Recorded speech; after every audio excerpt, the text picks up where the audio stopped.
Hi, thank you for joining us here today at the Sin Club. This is a follow-up video with Lally, who has just completed her personal challenge for the month of April. Her personal challenge was to eliminate diet soda for the entire month of April.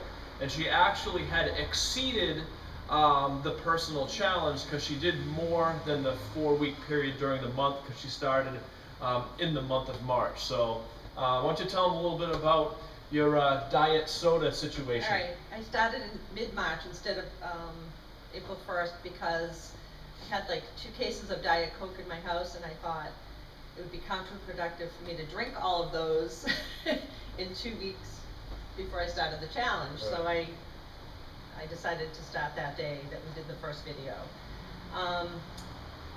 I had a relatively easy time.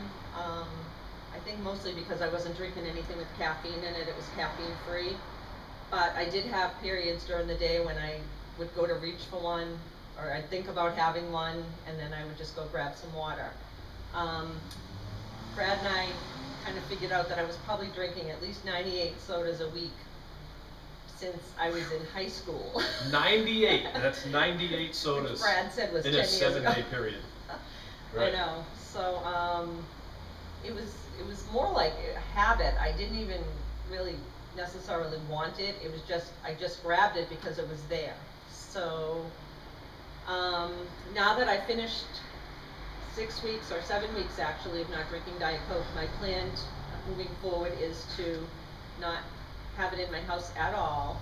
Right. And perhaps if I do want one, or I'm out somewhere at a party, that's fine. But if I'm home and I want one, I have to go to the store to get it. Right, there you go. That's and good. I'll just get one. Right. So good. So it won't be as convenient as it was before. Exactly. Right. I believe That's it was huge. just a habit. It was right. just, I was just grabbing for it. Right. Now I'm grabbing for water.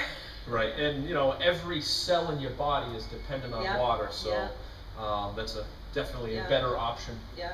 I didn't really notice anything different body-wise.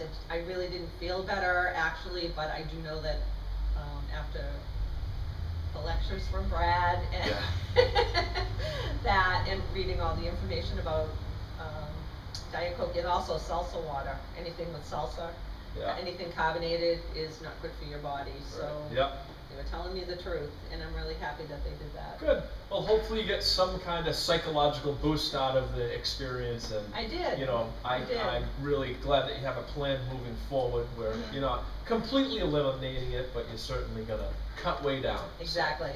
So, I want to be drinking 98 bottles of water instead of 98 bottles of soda. That's a much better. So there you go. Anyway, well, thank you, Nancy, very much for sharing your story, and I'm sure you'll be an inspiration to others. Thank you. So you got it.